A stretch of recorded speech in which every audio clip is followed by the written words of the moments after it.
Welcome back to the Traders Network. I'm Michael Yorba, your host. Thanks for joining us. We're also streaming to you live at yorbamedia.com and broadcasting to you from the Dallas KFXR 1190 AM Clear Channel studios. All right, I've got two guests in the next two segments. Vince Molinari, founder of Gate Global Impact. He's our crowdfunding and impact investing correspondent, and he brought with him a guest, Congressman Patrick McHenry of the U.S. House of Representatives. All right, Vince, welcome back to the show. Hey, thanks, Michael, and thank you for coming and visiting with us, Congressman. I'm going to be a little quick here because Congressman McHenry's just been called down to votes on the floor, so we're going to have to do a little bit of an abbreviated session. Okay. But I wanted to get a couple of things out there quickly for Congressman McHenry, who has just been a huge advocate of the Jobs Act and actually H.R. 2930, which was the Entrepreneur Access to Capital Act that became Title III early on. And he's in his fifth term serving in the House, and he is a member of the Financial Services Committee, and he serves as the chair of the Oversight and Investigations Subcommittee. Congressman, thank you so much for coming on, and on behalf of all the entrepreneurs and small businesses, thank you for the amazing body of work that you've done to advance the ball, to access capital for all of us. Oh, absolutely, and it's such an important thing to democratize the raising of equity for small businesses, but also average investors to get that opportunity. It's a fantastic thing, and thanks for your leadership. And welcome to the show. And I don't want to embarrass you here, but I have to just go back for 1 second, and just so our listeners really understand the body of work and how hard you worked for all of this. Because back in the day in September 2011, I was there, and I saw you reach across the aisle with Barney Frank and Maxine Waters, who, as most people would say, on opposite ends of the political beliefs. And you drove that process to a vote that was over 400 in favor, maybe 16, 17 against your particular bill. And that, I think, just epitomizes how hard and what you were willing to do to bring this country together to make this happen. So, again, thank you for that. And it's hard to do, but look, this is not a partisan issue. It should be a common sense issue to allow people to make more choices with their own money. But I guess in politics today in Washington, there are very low expectations. Well, and thank you for setting the bar high for everybody to achieve the same kind of bipartisan work. Quick question for you. We're September 2013. We finally get final rules on Title II, the removal of the solicitation ban in the Jobs Act. I know you worked very hard for that. Tell me where you think we are, what may happen here, how that impacts all of the entrepreneurs who are looking for capital and the investors who are looking to invest in companies and have some wealth creation. Well, look, I think that we've made great strides. But I think if you look at the rules that the SEC's proposed, they're deeply flawed.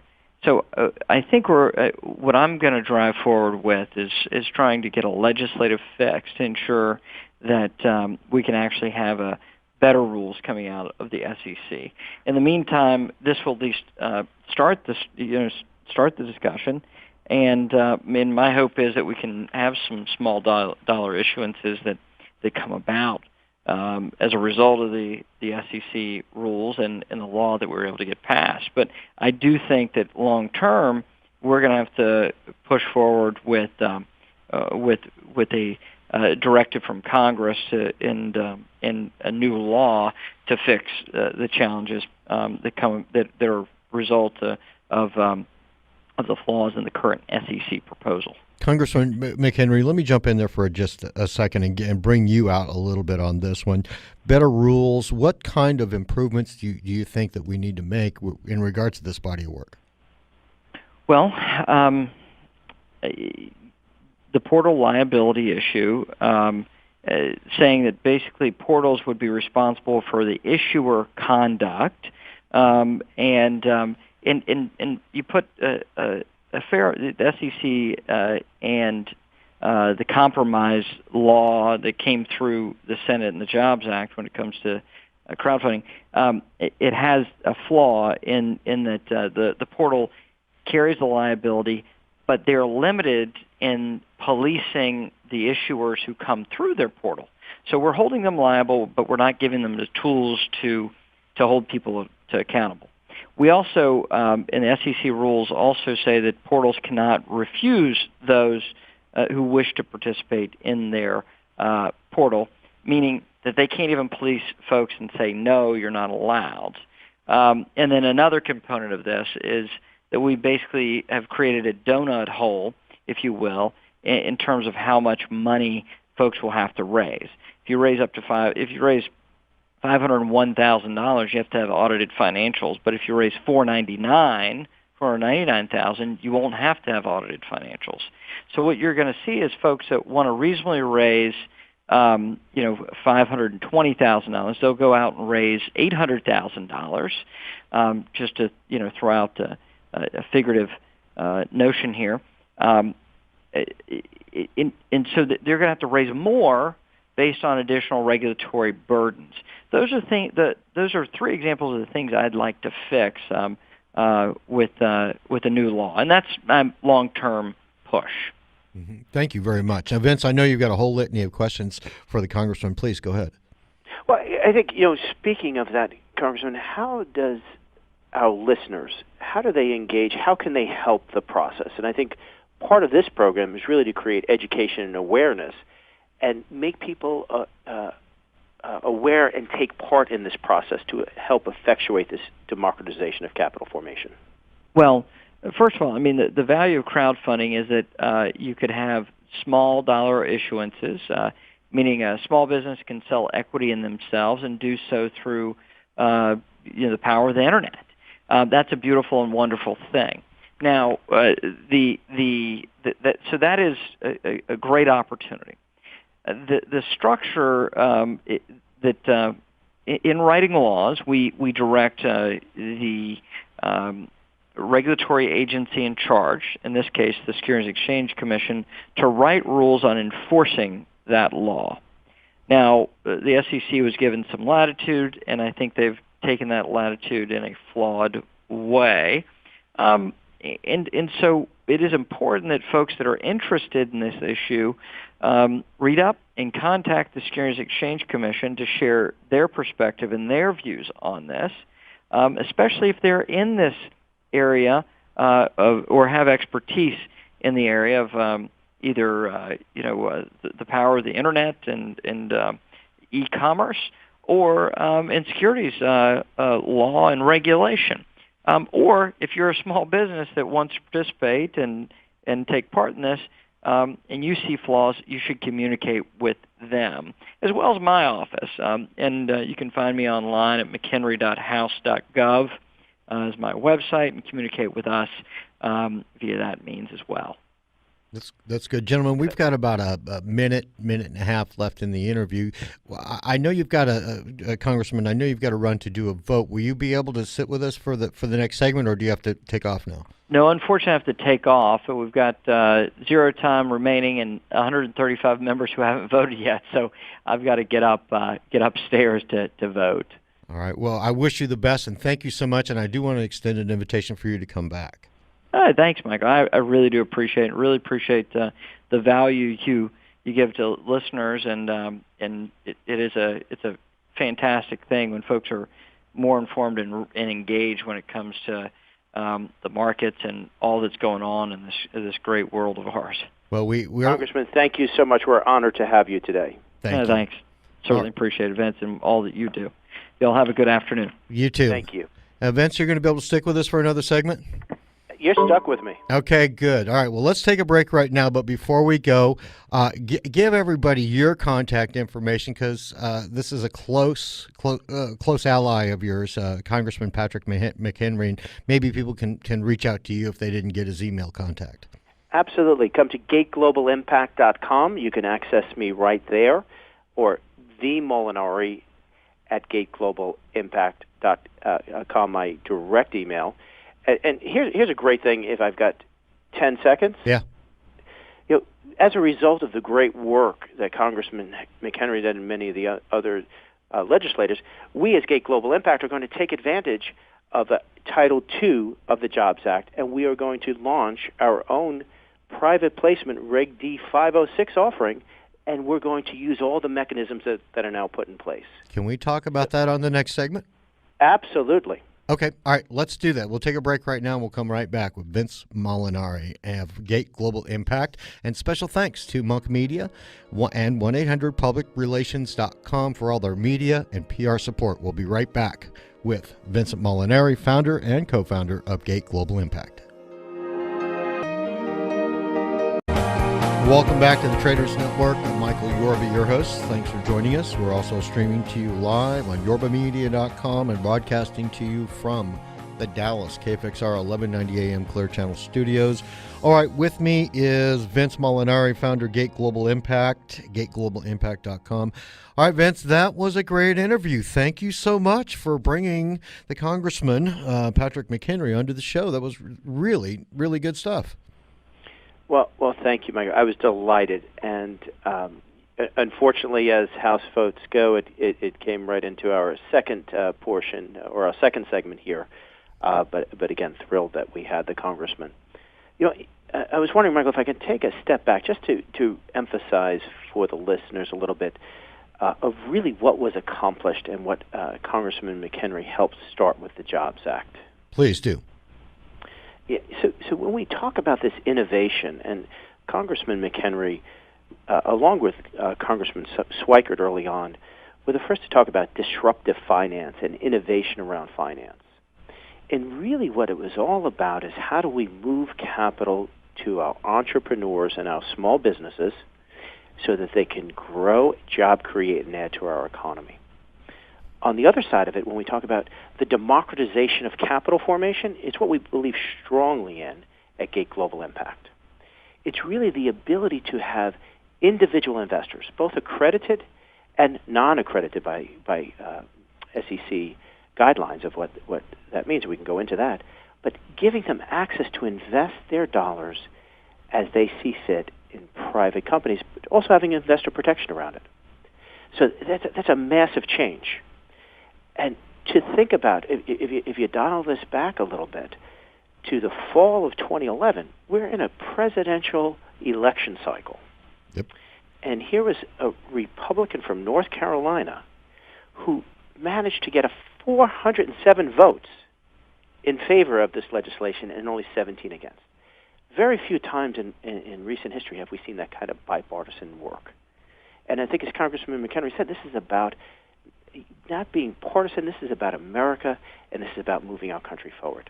Yes. And so much to it. And I didn't want to talk about this so much and embarrass Congressman McHenry, but this was so powerful at the time that President Obama, again, going into an election, came out in support of Congressman McHenry's bill in front of the joint session of Congress on jobs and the economy, and preemptively said, hey, I will sign this into law, which he did do in 2012, should it pass through the House.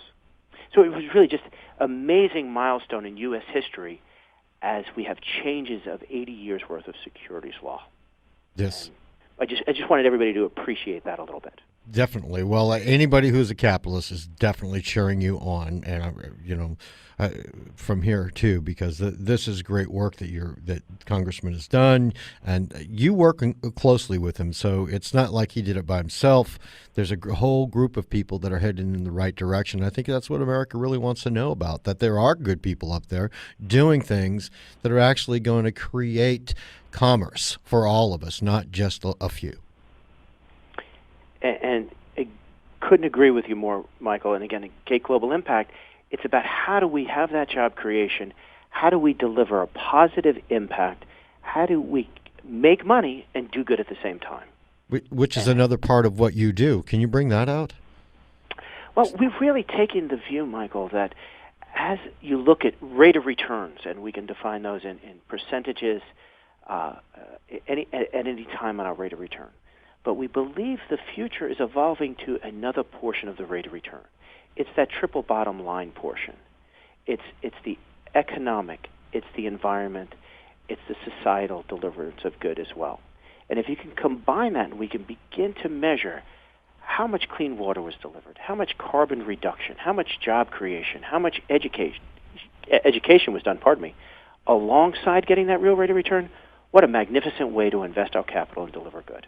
Yes, I agree. Now, when we ended the last segment, and we're going to explore that more and more and more. You're going to be down here in Dallas in the studio and live show, and we've got a whole bunch of time set up for that. But before we go down that road, we ended the last segment with a raise that you're doing on a new project. Can you open that up to us?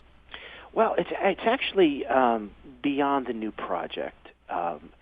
Really, because of all this great work, and we'll talk about Title II for a second in the Jobs Act. The ability for the first time for private companies to advertise that they are raising money.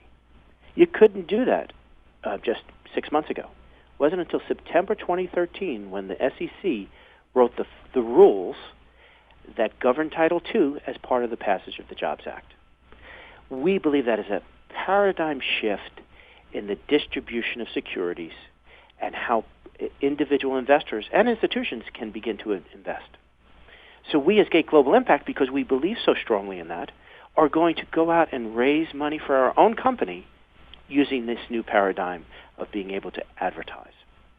So to be very specific about it, before September 23rd, I could not, on your radio show, say that we are going to raise money. It was against 80 years of securities law. I could now reach your audience. They could then tweet about it. It could be on any social media. I could talk about it in a television ad, and that gives us a great ability to tell more people about what we're doing. So just not, your listeners, our listeners, as I would love to say right now. There you go. Can go right to gateglobalimpact.com, click on the Learn More button down at the bottom of the page, and we'll send them executive summary, and they could then learn more, and perhaps if they are an accredited investor, and this is very important for Title II, they have to meet the accredited investor standards to be able to invest pursuant to a Title II offering. Now, and you I think gave... the other little piece that we'll talk about is Title III. There you go. Which is crowdfunding, as we have all learned to get into the jargon. And that says that a company can raise up to $1 million in a 12-month period, and that could come from non-accredited investors or the retail investor in smaller amounts to aggregate. Very powerful stuff. Exceptional. We've got 2 minutes left in the segment. You have other guests that you're going to be bringing onto the show. Give us an idea of what's to come next through you. Well, actually, this Thursday, the 13th, we have Fernando de Sousa. Fernando is the general manager of For Africa, which is Microsoft's initiative for the continent of Africa.